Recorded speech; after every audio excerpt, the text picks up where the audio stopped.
Um, I am going to cover quite a few things with regards to sustainability. Um, I'll start with we'll just get controls out of the way. Um, but there are new requirements coming, and so we'll touch on that a little bit. Sustainable design, luminaire efficiency, and optics and distribution. This might be, um, you know, I guess things you some of you already know, but some things some people don't, so I'll cover it. Then well building and lead standards and how those apply to lighting. Declare labels, and then getting into product, what manufacturers are doing their part, who has declare labels, and what's made in the US. I'm not getting into BABA. That's Buy America, Build America. It's a, I mean, who knows what's going to happen with some of these government programs, but currently it's an incentive program for federal product projects. We do have BABA products, so let us know if you have that requirement and or if it's something that you want to cover in a separate presentation, we can do that too. But let's get into it. So, controls, we all know that occupancy, vacancy sensing, daylight harvesting, dimming, those are all great ways to save energy. But the new code that's going into effect this spring is that buildings over 10,000 square feet have to be ADR capable. And what that means is that automated demand response has to be available through a network control system so that the utility can send a signal to these buildings saying dim specific areas by whatever percentage to compensate for peak load. And it avoids power outages, and it just saves a lot of energy.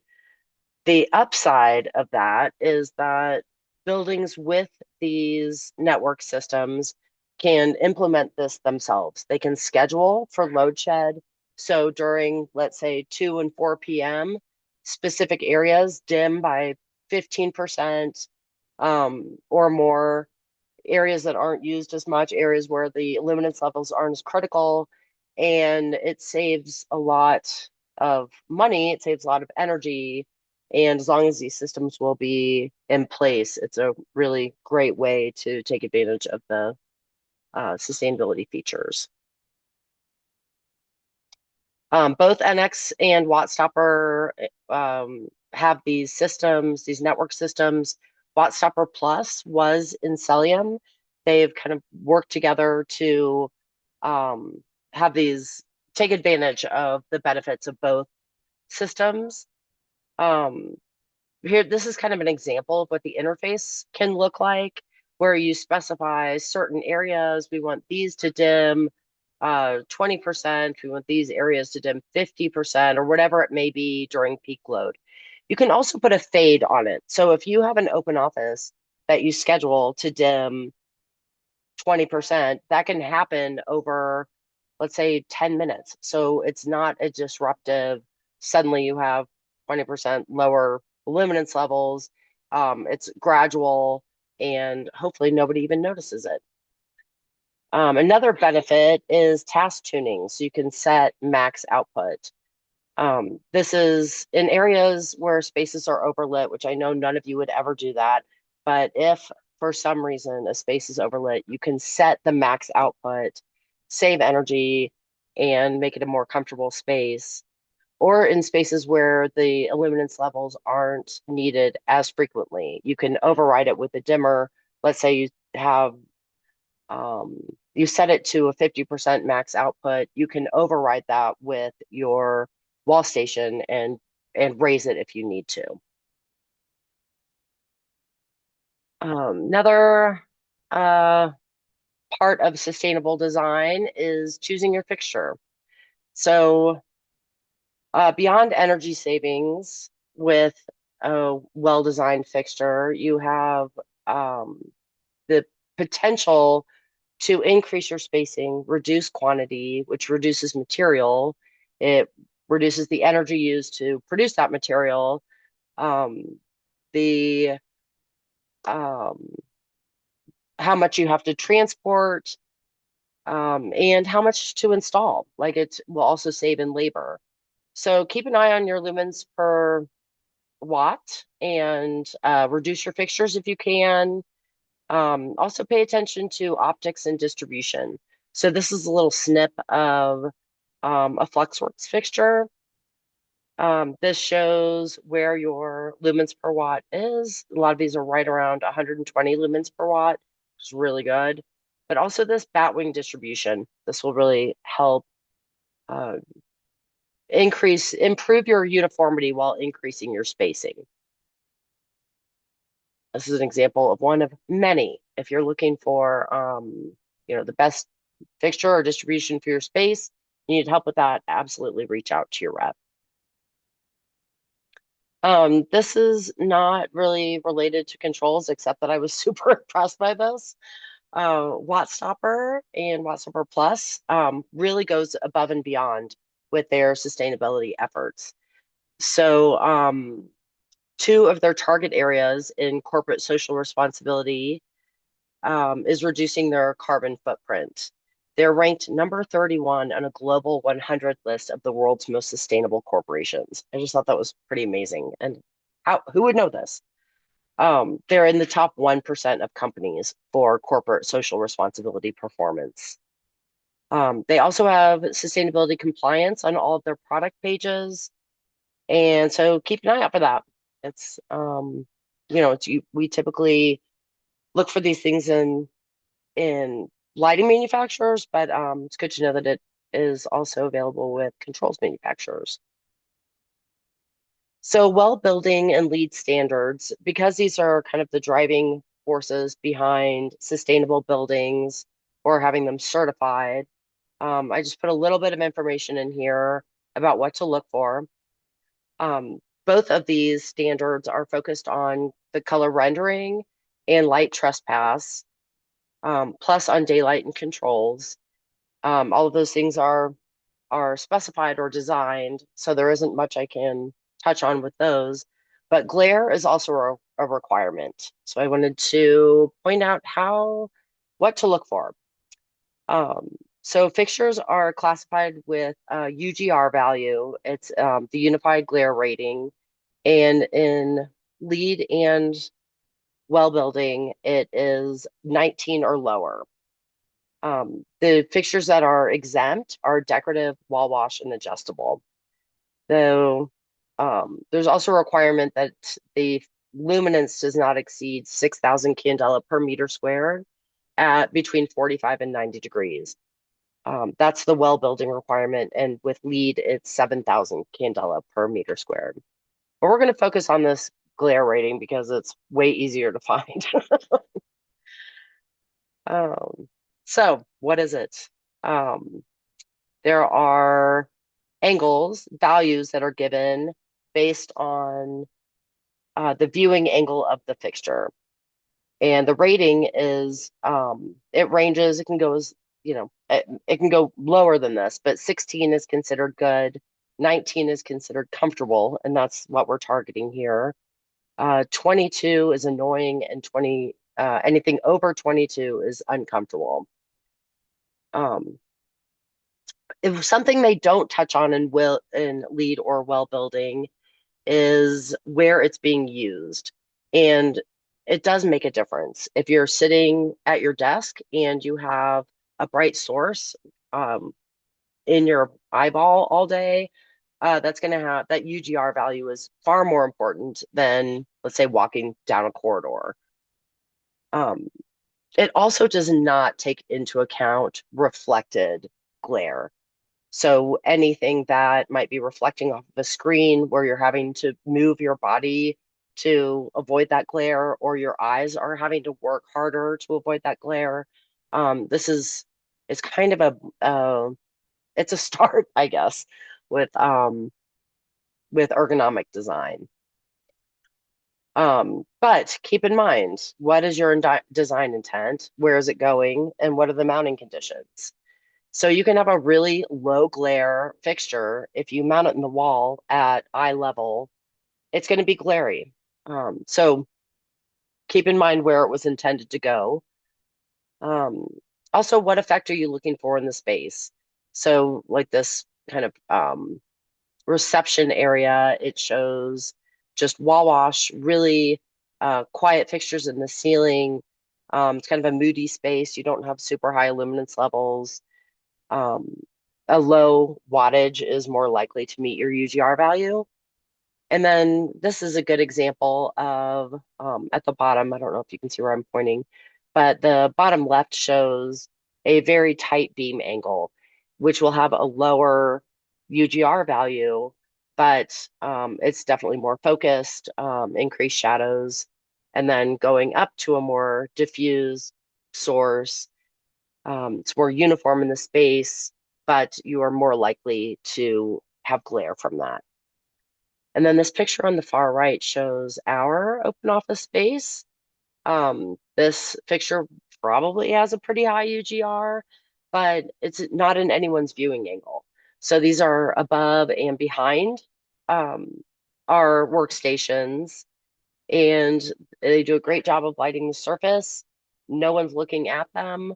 Um, so yeah, it does the job.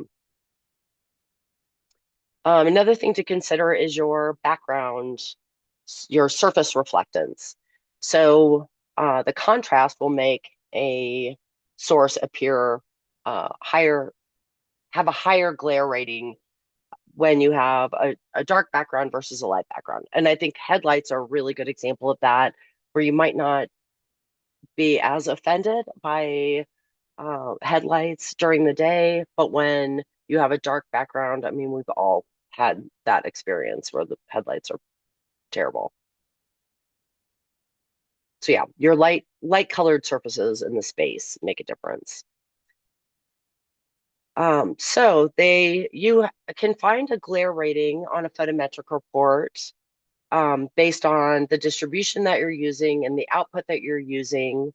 Really, it should be calculated in the space, and that can be done by hand. I don't know why anyone would do that. There is a feature in AGI where you can um, calculate the UGR in a specific location based on specific fixtures. But we're going to talk about the UGR of fixtures because that's a good place to start. So this is a 3G product. It's their Zoe. This is really high output, 2000 lumens and 60 degrees. So this is kind of worst case scenario, but it still meets the not under 19 UGR requirement. So you can see them here. They're actually on. They look like they're turned off in this picture, but it's because of optics. You have regress sources. They're spread out along the fixture, and it just does a really good job of cutting out all glare. Another example, also 2000 lumens, also a similar Lambertian distribution, but this one is way outside. It's in the uncomfortable zone. Um, the only, so yeah, all things being equal, in a space like this, circulation space, it's fine. You're not going to walk down here and like, I can't see because I'm blinded by these volumetric fixtures. You do want this distribution to cover a lot of the surfaces and this wide walkway. Um, but it's just something to keep in mind. Like this isn't the be all tell all um of comfort in the space. So then I looked at, how much does it make a difference if the fixture's flush or if you have a regress lens or if you have a 4-inch wide housing versus a 2-inch. So all things are consistent. It's the same output, 2000 indirect, 1600 direct. A 2-inch wide fixture with a flush lens, you're outside of that 19.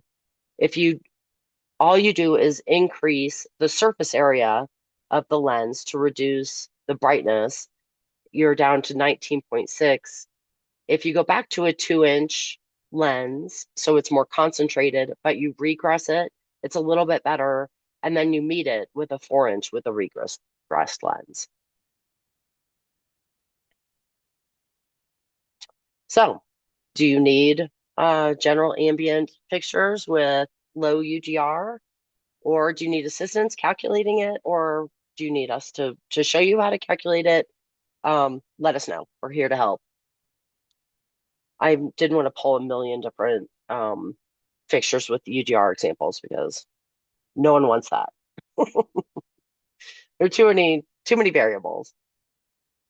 Bug ratings. This is an exterior requirement for LEED and well building. And I thought this was a really good example. Well, first I'll just explain what bug ratings are. It's backlight, uplight, and glare. And there are maximums at given angles. And this isn't just LEED and well building. There are a lot of city ordinances that restrict your backlight, uplight, and glare, or owners who have their own requirements for their own sustainability measures. But I thought this was a good example. It's the architectural area lighting kick, and it's tilted, so it just looks like it would never meet that uplight requirement.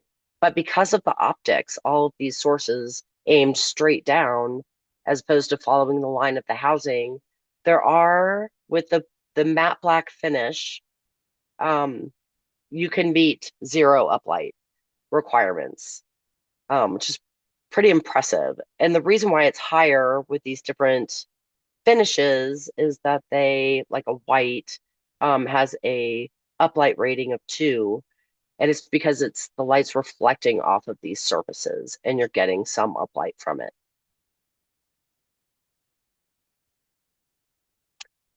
Declare labels. There are some projects that require that materials are declare listed or have a declare label. Basically, what it is, and is a nutrition label for building products that says exactly what the components are within a product.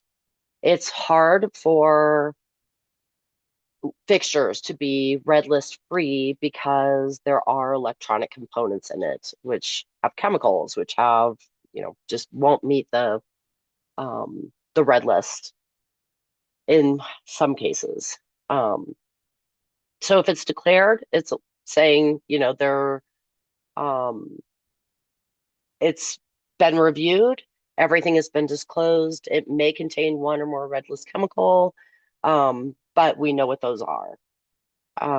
Red list approved, it meets the minimum.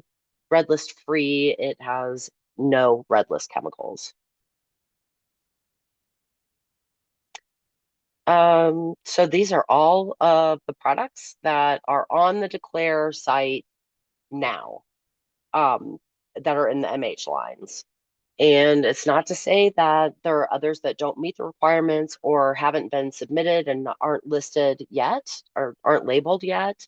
This is kind of a moving target. So if down the road you need help with that, reach out to us. We'll tell you what we have that will meet the needs. But going through them, Fluxworks, all of their troffers are red list label, or sorry, declare labeled. Lantana also has their troffers. These two troffers are labeled. And Kenall, Simple Seal is a very generic term. This covers clean room, healthcare. I mean, there are so many products in their Simple Seal line, but those are also declare labeled. Getting into linears, a lot of Pinnacle products. So they're 2, 3, and 4-inch wall wash. They're 1, 2, 3, 4, and 6-inch suspended wall mount surface asymmetric direct, indirect, and indirect direct. They're wall grazer, and then you have the open-ended chute in direct and indirect, and the chute forms, so in a configuration in both the direct and indirect direct. Lantana, these are um, typically used for data centers, or I think that's where they're primarily specified because they have the high temp, um, meet the high temp requirements. But they're also declare labeled, which I think is impressive. So they have a few linear types and that are more back of house, and then also some more architectural styles. Fine Light, they are working towards Red List free, which is really impressive. It's hard to do, but they have so many products that meet the needs. A lot of their linears, the E series, their 4-inch open, their acoustic products, their 2-inch suspended, also applies to surface mount, and their wall slots and wall grazers.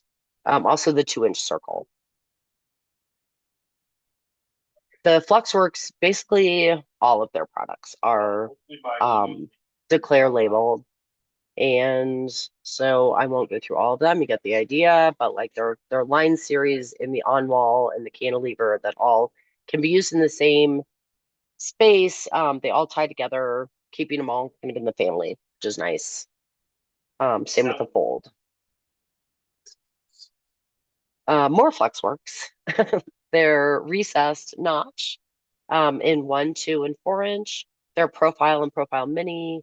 Their profile spoke, so the configurations, and the view and view mini, and the frame.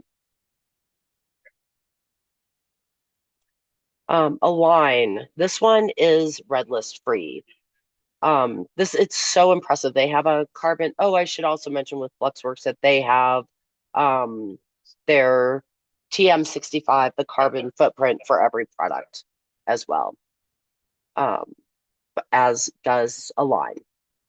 They use 100% recyclable components, which is very impressive. An FSC certified wood, 100% natural acoustic felt, so everything, all their acoustics are wool. Um, They disclose 100% of their ingredients, and it doesn't contain any red list chemicals. You could basically take the wiring out of this fixture and the LED boards and throw it in a field and it'll decompose eventually. But I mean, I don't recommend you do that. But I think it's pretty impressive how the materials that they source. And for downlights, we have all of these in the DMF series, so just about everything. Um, because it's all modular, they are listed individually. There are it's the source modules, the housings, the trims. They also have cylinders that are declare labeled. And then the new Pro series from Alphabet, the 3 and 4-inch recessed, that's in square, round, adjustable. Um, And then I grouped together decorative and unique ambient because they're kind of, the one-offs. But the Sabin products use a PET acoustic felt, and that is shredded post-consumer plastic that's been molded into a form that serves an acoustic purpose. And Gray Pants, um, pretty much all of their products are currently red list free, but they will be as soon as they get through some of their current cords, power cords, and some other components that do not meet the red list free requirement. They will be completely red list free once they get through that stock. So keep an eye on that.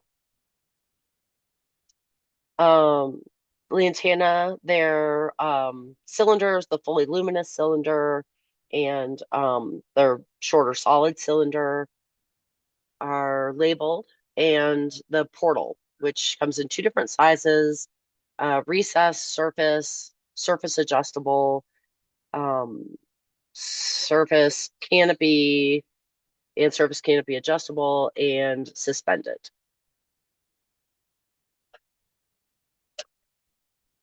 This is a European product. Setco. It's out of Finland, and they don't really do declare labels. They do EPD, which is the equivalent. It's the same concept. All ingredients are declared. It's made of a certified forestry birch, um, and comes in, tons of different shapes, sizes, and finishes, or a few different colors, either interior or exterior. And I'll get more into how they're doing the right thing, but this is a really impressive line as far as sustainable manufacturers. Walk Nine is a company that has a few different brands under its umbrella, and they have really great sustainability stories. So I'll start with Luminosa, which is out of Mexico City. This is all recycled copper, and it's hand hammered, and you can get different finishes on the interior, but none of them are exactly identical because they're handmade. But they're also creating jobs for, making use of recycled material and creating jobs to make a new life out of them. The truck brand, these are recycled diesel filter housings. They come in different sizes. There's a minimum use. So the truck will have had to have run with this filter for at least 10,000 hours, just so they're sure that they're getting the most life out of it. If they're too badly damaged or they deviate too much from one product to the next, they will not use them. But there will be slight deviations just because they're diesel filters. They run at different heats and, but I just think they're really cool products and they have such a great story. And then this is another one with a great story. This is tumbled glass, that's hand wired to link them all together to make fixtures. These come in tons of different colors, sizes, shapes.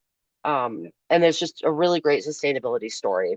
And it was started by Stephen Pikus, in South Africa, out because it was his hobby to go to landfills and find scrap material and see what he could make out of it. And he started making some really beautiful fixtures. So they have this, the scrap glass. They pull the colors that they want, tumble it, wire it together, and then turn it into a fixture. So, um, sustainable manufacturers that are doing the right thing. This isn't everyone. I tried my best to get responses from everybody of like, what do you do? Or like digging through their websites. There are plenty more that are doing things to contribute to sustainability. But these are just some that I wanted to point out. I also put the BAA and BABA label next to the ones that are manufactured in the US, just because it reduces the distance they have to travel. Um, Ideally avoiding air freight, but it does not necessarily mean that they may have BABA compliant fixtures. Just reach out to us if there's something specific that you need. But I'll just go through them quickly. Alphabet, they have a solar powered factory, which might not sound like a big deal, but think of the huge equipment that they use in these factories. And to do that all with renewable energy is pretty impressive. I have to also say, when I reached out to a lot of these manufacturers, I'm so impressed. Like, I didn't expect this much of the the number of them to come back with the things that they're doing. And Barron does something cool where they donate to a specific charity which provides services for people in need. So it's not something that would fall under your typical sustainability practice, but they are doing the right thing. Bega is on their way to zero landfill waste, which is amazing. They also have renewable energy, primarily solar. They have on site, they have they're basically garden sheds of batteries. It's pretty amazing. Um, Del Rey, they use a lot of post-industrial content in their materials, but they've also reduced in their fabrication process. They are meeting the highest compliance standards in California for air and water quality management. DMF uses 90% recyclable components. Fine Light's on track for 100% renewables by 2030. Very impressive. Fluxworks publishes their full carbon footprint for all products, and they use all recyclable aluminum. Gray Pants uses post-consumer recycled fibers. They repurpose packing material and it's dissolvable packing material. HK is red list free, but they're not declare labeled yet. They also have a system where they take all inboard cardboard, um, shred it, and convert it to all of their packing material. So it has two lives before it's recycled. Intra is on its way to net zero manufacturing. JLC Tech has a solar powered facility, and they do the same thing with their inbound cardboard to turn it into packing material. Um, Kenall uses recycled materials. Ledra has recycled wood in their Bruck pendants, which are really beautiful. I suggest check them out. Lumos is here in Denver, and they source everything locally. Um, Let your rep know if you want to have a little field trip there. It's a really cool space. They make amazing things, and they are definitely doing the right thing. Same thing with Mojo. They use Denver source materials when possible. They're in Thornton. Nemo has a solar powered factory and recyclable products. Omnify uses recyclable materials. Paris Mirror, easy replacement of internal components might not sound like a big deal. I mean, everyone should have LED boards that can be replaced and drivers that can be replaced, but you'd be surprised how many illuminated mirrors, how difficult it is to replace LED boards. Some of them are basically disposable, so keep an eye on that, or just specify Paris Mirror. Um, Pinnacle uses renewable energy, and they also partner with transport carriers that have systems in place to reduce their emissions. They're moving to electric or hybrid company vehicles. Ragni, UN Global Compact and Recovery Channels. It's a European thing. I don't know. I didn't do a lot of research into it. Let me know if you want more information on that. And then Secto, that's the one where I said I would come back to it. There are two products in here that are carbon negative. So they have removed more greenhouse gases from the atmosphere than they have emitted in manufacturing. And it's because of these super sustainable forests, birch forests that they make their fixtures from. Stone, they're in Scotland. They have some pretty impressive sustainable practices in place. Their reuse program, they encourage when a fixture is no longer useful, you have it sent back to them. They will completely repurpose it. So they'll either, they'll find out how it's broken and reuse it, or use the parts from that. And they're 100% renewable, which also doesn't sound, like a few of them are, but they're in Scotland. They don't have a ton of sun. So they don't have the solar um, opportunities that we have in a lot of other locations. Are also reducing their plastic consumption to zero. Two Hills reuses water in their finishing. Ultralights has very responsible low chemical powder coating in their painting process. They also use the spray from powder coating and reclaim it. They reuse it or recycle it. Oh, Visa, same thing with the recycling overspray. They also source everything within 300 miles of their factory, which I didn't know, but I mean, it's pretty important. It's not just how far the fixture has to ship, but how far do these components have to ship to get to the factory. Wagner has a local Wisconsin program that they're working with to improve their sustainability performance. And Waldman also has renewable energy manufacturing. So if it's, your clients may be looking for declare labels, but if it's really just important to them that they're specifying things that are environmentally friendly, that take sustainability seriously beyond just being energy efficient and high performance, this could be useful for you. That's it. Are there any questions? I did not see anything come through the chat. If you have questions, feel free to unmute and ask. You will be receiving this slide deck, so you'll have a handy reference guide tomorrow.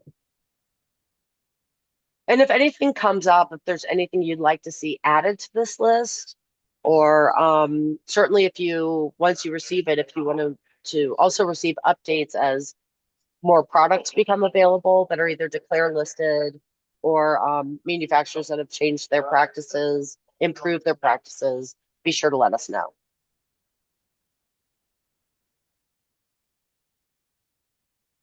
All right. Well, it looks like there's no questions. I want to thank everybody again for joining us today. As most of you know, you'll be getting an email tomorrow that'll include the slide deck and some other follow-up resources. There's a short survey. We'd appreciate if you take the time to fill that out, and we'll show our appreciation by sending you a gift card. So Angie, thanks so much for taking the time to get this pulled together. Hopefully it was helpful to everyone. Hope And so. we'll see you all next Wednesday. Thanks all.